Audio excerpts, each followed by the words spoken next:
যুক্তরাজ্যের home office Bangladesh নিয়ে ৫৫ পৃষ্ঠার একটি প্রতিবেদন প্রকাশ করেছে, যেটি ডিসেম্বর মাসে প্রকাশ করা হয়, যেখানে বাংলাদেশে রাজনৈতিক পট পরিবর্তনের বিষয়গুলো উঠে এসেছে সাবেক প্রধানমন্ত্রী শেখ হাসিনার দেশত্যাগের বিষয়টিও।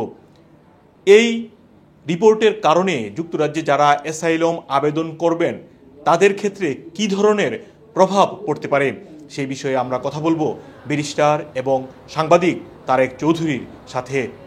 হোম অফিস নির্দিষ্ট সময় অন্তর অন্তর বিভিন্ন দেশের উপরে রিপোর্ট পাবলিশ করে, কান্ট্রি রিপোর্ট বলে আমরা সিপিআইএনও রিসেন্টলি বলা হয়। বাংলাদেশের উপরে প্রকাশ্য যে রিপোর্ট, যেটা এই ডিসেম্বর মাসে প্রকাশিত হয়েছে কান্ট্রি রিপোর্ট, এবং এর আগেও একটা ইন্টারনাল বেরিয়েছিল, আমরা যারা লয়ার আমরা দেখেছি। এখন প্রকাশ্যে তারা রিপোর্ট বের করেছে সকলের জন্য, অনলাইনে অ্যাভেইলেবল ডিসেম্বরে। এই কান্ট্রি রিপোর্টের উপর ভিত্তি করে, এটার উপরে রিলাই করে হোম অফিস যখন কোনো অ্যাসাইলাম মামলা নিয়ে যাওয়া হয় তখন হোম অফিস এইটার যে রিপোর্ট সেই রিপোর্টের উপরে বেসিস করে তাদের সাবমিশন দেয় এবং কোর্ট এটা অ্যাকসেপ্ট করে হোম অফিসের অফিসিয়াল ভাষ্য হিসেবে। এই রিপোর্টটা যেটা আসছে সেটা অনেকেরই ধারণা থাকতে পারে, এটা আমার কাছে একটু ডিফারেন্ট লাগছে এইবারের এই রিপোর্টে। যেটা হচ্ছে সেখানে বলে দেওয়া হয়েছে যে আওয়ামী লীগ করলেই, আপনার যেটা প্রশ্ন ছিল যে রিপোর্টারে কী আসছে, বা একমাত্র হচ্ছে এখন বলা হচ্ছে ডক্টর ইউনূসের সরকার কোনো পলিটিক্যাল পার্টি থেকে আসে না, স্টুডেন্ট সিভিল সোসাইটি থেকে আসছে, এটা বলা হয়েছে। আরও কিছু কিছু জিনিস বলা হয়েছে এবং এতে বলা হয়েছে আওয়ামী লীগ বিএনপি কেউ পারসিকিউশন বা নির্যাতনের শিকার হবেন না। ক্লিয়ারলি বলে দিয়েছে যে যারা বিভিন্ন ধরনের আওয়ামী লীগের মন্ত্রী বা মন্ত্রী পর্যায়ে রয়েছে তারাও পারসিকিউশনের শিকার হবেন না, তারা প্রসিকিউশনের শিকার হবেন, অর্থাৎ তাদের বিচারের মুখোমুখি হতে হবে, এই কথাটা বলা হয়েছে।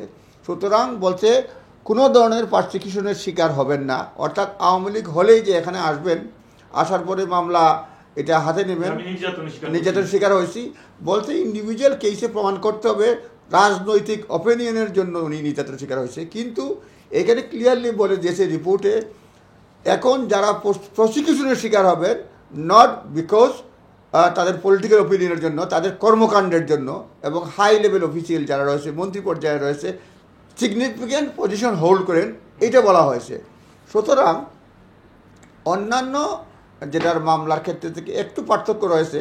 মূল বেসিস অফ ল যেটা, যে নিজে স্বীকার মানে প্রমাণ করতে হবে যে আমি আওয়ামী লীগ করি বা অন্য পার্টি করি, সেই জন্য আমি রাজনৈতিক নির্যাতনের শিকার হয়েছি, প্রোটেকশন পাই নাই, এটা সব মামলার মধ্যে রয়েছে, সব সময় যেখানে রিপোর্টে লেখা থাকে এভাবে রয়েছে। কিন্তু এখানে পার্থক্য হচ্ছে, তারা বলে দিচ্ছে যে আওয়ামী লীগ হলেই তারা পারসিকিউশনের শিকার হবে না, রাদার তারা প্রসিকিউশনের শিকার হবে যদি তারা মন্ত্রী বা উপর পর্যায়ের লেভেলের হয়। আমি যদি পড়েই শোনাই, ওই যে আমি একটু যদি বলে শোনাই আপনাকে, leaders members or supporters of political group are unlikely to face persecution or serious harm for non-state or rock state actors, although politically motivated case থাকতে পারে। এরপরে এখানে লিখে দিছে law level supporters and members of AL অর্থাৎ Awami League and auxiliary student or youth organization including a person who was simply in partition protest are unlikely to be on the ongoing interest of authorities, মানে তাদের প্রতি সরকারের কোনো interest নাই। In general, high-profile and senior Awami League leaders, particularly those who held significant position in the former government, are likely to see prosecution rather than persecution on the ground that actions committed under the former government rather than due to their political opinion. এটা পরে শোনালাম, clearly বলে দিছে শুধুমাত্র আওয়ামী লীগ করলেই তারা নির্যাতনের শিকার হবেন না। এখানে আমি একটা জিনিস জানতে চাচ্ছি, বাংলাদেশের রাজনৈতিক যে পরিবর্তনটা এসেছে, বিশেষ করে সাবেক প্রধানমন্ত্রী অন্য একটা দেশে গিয়েছেন, ওই বিষয়গুলো এখানে এসেছে কিনা, বা সাবেক প্রধানমন্ত্রী অন্য দেশে গিয়েছেন দিয়েছে একটা আসছে, একটা বিষয়ে দুই ধরনের বক্তব্য তারা এখানেই দিয়ে দিছে, যে যারা মাইনরিটি রয়েছে তারা নির্যাতনের শিকার হচ্ছে, এই বিষয়টা এখানে আসছে।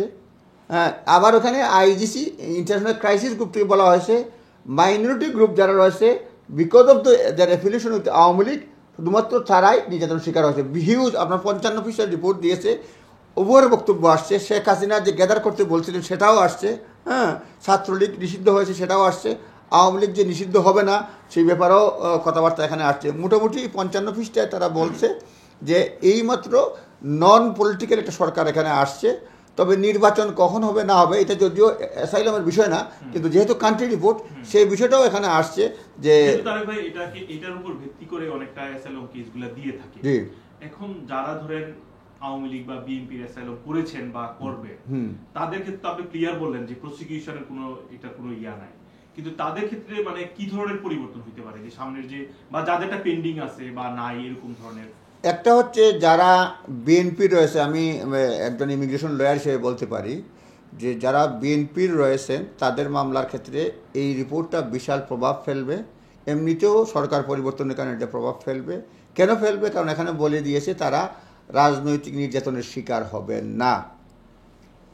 আওয়ামী লীগের ক্ষেত্রে যদি আসেন, সেই ক্ষেত্রে হচ্ছে আওয়ামী লীগের কেউ এসেই যদি বলে আমি আওয়ামী লীগ করি তাহলে আমি অ্যাসাইলাম চাই, নির্যাতনের শিকার, এটা তারা মানবে না। তারা বলে দিয়েছে প্রমাণ করতে হবে তিনি আওয়ামী লীগ করেন বা ছাত্রলীগ করেন বা যুবলীগ করেন বা স্বেচ্ছাসেবক লীগ করেন, শুধুমাত্র তার পলিটিক্যাল অপিনিয়নের কারণে উনি নির্যাতনের শিকার হয়েছেন, সরকার থেকে প্রোটেকশন পান নাই, পার্সিকিউশনের শিকার হয়েছেন, এটা প্রমাণ করতে হবে নিজে, কেস বাই কেস বেসিস, কিন্তু ইন জেনারেল হবে না।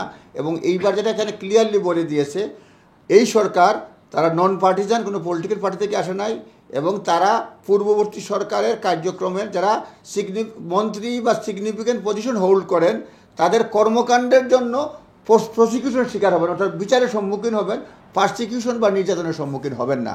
সুতরাং এই ক্ষেত্রে যারা কারা যে আওয়ামী লীগ করার কারণে নির্যাতনের শিকার হয়ে থাকেন, বাড়িঘর ভাঙচুর হয়ে থাকে, মামলা হয়ে থাকে, একচিটি হয়ে থাকে, তারা অবশ্যই আসলে অবশ্যই যেটা প্রমাণ করতে পারলে অবশ্যই অ্যাসাইলাম পাবেন। আমিও বলছি না আওয়ামী লীগ হলেই পাবেন না, কিন্তু রিপোর্টটা কিন্তু আওয়ামী লীগের সকলের ফেভারে না, এইটা বুঝতে হবে।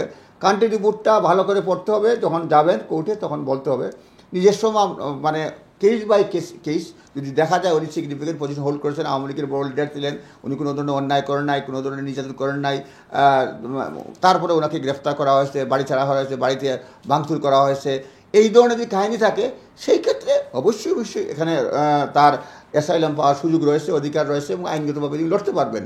মোট কথা হচ্ছে কেস বাই কেস এটা ডিফেন্ড করতে হবে। এবং এই রিপোর্টটা মানে সরাসরি আওয়ামী লীগকে সাপোর্ট করবে বলবো না, এবং অনেকটা যারা অ্যাসাইলাম বিএনপি বলে সাপোর্ট মানে অ্যাপ্লাই করেছেন তার জন্য কিছুটা হলেও ক্ষতির কারণ হয়ে যাবে, কারণ তারা বলে দিয়েছে তাদের জন্য এখন আর রিস্ক না।